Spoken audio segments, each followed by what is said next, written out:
यह एक सच्चे शिव भक्त की सच्ची कहानी है। एक गांव में शिवम नाम का एक दूध वाला रहता था। उसके पास 2 भैंसें थी। वो हर सुबह उनका दूध निकालता और पूरे गांव में घूमकर बेचा करता था।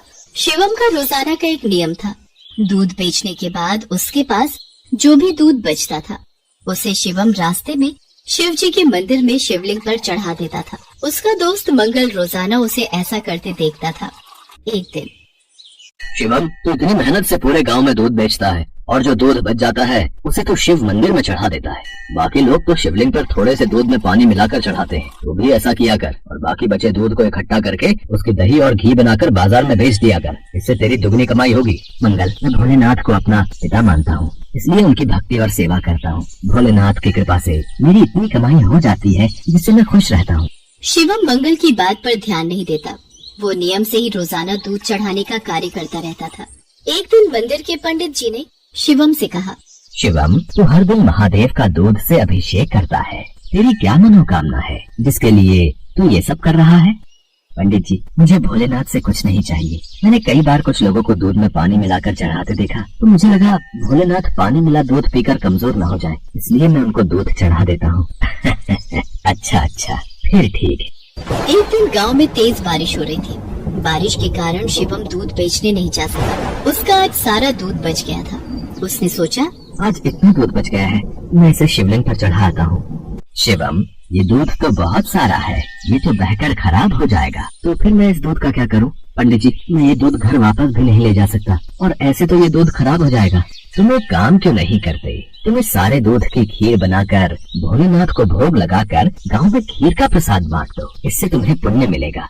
पंडित जी, ये तो आपने बहुत अच्छा विचार बताया है। मैं अभी जाकर बाजार से खीर का सामान लेकर आता हूँ। शिवम को पंडित जी की बात अच्छी लगी और वो बाजार से खीर बनाने का सामान ले आया। शिवम ने खीर बनाकर भगवान शंकर को भोग लगाया और सारे गांव में खीर का प्रसाद बांटा। इधर कैलाश पर्वत पर भगवान भोलेनाथ के मुख पर खीर लगी देख माँ पार्वती उनसे बोली, ये तो जरूर भगवान कृष्ण की भेजी हुई कोई चमत्कारी गाय दिखाई पड़ती है, जैसे उनका कोई आशीर्वाद हो। देवी पार्वती, ये मेरा प्रिय भक्त शिवम है।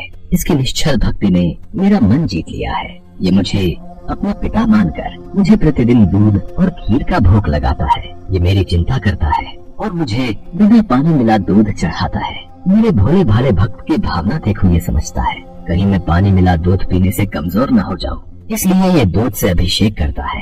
प्रभु, फिर तो अपने इस भक्त पर कृपा करने के लिए हमें इसकी परीक्षा लेनी चाहिए। तो देर किस बात की देवी पार्वती, हम अभी पृथ्वी पर चलते हैं और अपने भक्त शिवम की परीक्षा लेते हैं। भगवान शिव और देवी पार्वती ने सेठ सेठानी का भेष बना लिया और शिवम के घर पहुंच गए। नमस्ते जी, कहिए आपको मेरे से क्या काम है? हमने तुम्हारे बारे में बहुत सुना है। तुम बहुत ताजा और शुद्ध दूध बेचते हो, इसलिए हम तुमसे दूध खरीदना चाहते हैं। तुम रोजाना अपना सारा दूध हमें बेच दिया करो। हम हर दिन तुम्हारा सारा दूध खरीदेंगे और तुम्हें दूध बेचने के लिए पूरे गांव में भागना भी नहीं पड़ेगा। हमारे लोग यहीं से दूध ले जाएंगे और पैसे तुम्हें दे देंगे। मैं आपको सारा दूध नहीं दे सकता। मेरी भैंसें जितना दूध देंगी उसमें से थोड़ा दूध मैं भोलेनाथ के अभिषेक और खीर के प्रसाद के लिए रखूंगा। और हमें तो रोजाना बहुत दूध चाहिए। तुम सारा दूध दे दो, भले ही दाम 4 गुना ले लो, तुम्हारी अच्छी कमाई हो जाएगी। नहीं सेठ जी, मैं आपको सारा दूध नहीं दे सकता। आपको दूध लेना है तो मैं शिव मंदिर के हिस्से का दूध अलग करके ही आपको दे सकता हूँ, नहीं तो कोई बात नहीं। चलो भाग्यवान, हम कहीं और से दूध पता कर लेंगे। ये तो कोई बहुत बड़ा शिव भक्त जान पड़ता है। सेठ और सेठानी वहाँ से चले गए। कुछ दूर जाकर उन्होंने एक गरीब ब्राह्मण का भेष बना लिया। देवी पार्वती, अब हमें अपने भक्त की परीक्षा किसी और तरह लेनी होगी। भगवान शंकर और माँ पार्वती मंदिर की सीढ़ियों पर बैठ गए। शिवम दूध बेचकर मंदिर जा रहा था।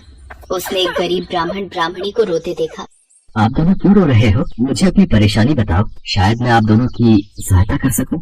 बेटा, हम दोनों कई दिनों से भूखे हैं, हमारे पास खाने को कुछ नहीं है।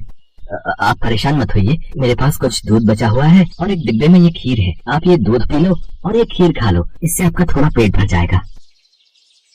भगवान शंकर तुम्हारा भला करें बेटा, आज तुमने हमें ये दूध और खीर खिलाकर तृप्त कर दिया। यदि मैं आपको भूखा छोड़कर भगवान भोलेनाथ को ये दूध और खीर का भोग लगाता तो वो भी इसे ग्रहण नहीं करते, क्योंकि जिस तरह से मैं उन्हें अपना पिता मानता हूँ तो वो भी तो आपके पिता है। तो मैं उनकी संतान को भूखा कैसे रख सकता था। इसलिए मैंने ये दूध और खीर आपको दिया। पर बेटा, ये प्रसाद और दूध तो तुम भगवान भोलेनाथ के लिए लाए थे, तुमने हमें दे दिया। तुमने हमारे लिए अपना नियम क्यों तोड़ दिया? शिवम की भोली भाली और पवित्र बातों को सुनकर भगवान शंकर और देवी पार्वती अपने असली रूप में आ जाते हैं।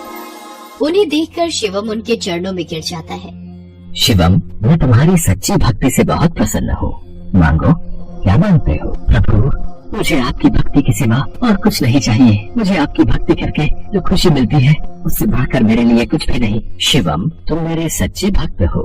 आज के बाद तुम्हारे जीवन में कोई दुख नहीं रहेगा। मेरा आशीर्वाद सदैव तुम्हारे साथ रहेगा। शिवम को अपना आशीर्वाद देकर भगवान शंकर और माँ पार्वती अंतर ध्यान हो जाते हैं। उस दिन के बाद शिवम का जीवन सभी प्रकार के सुखों से भर जाता है।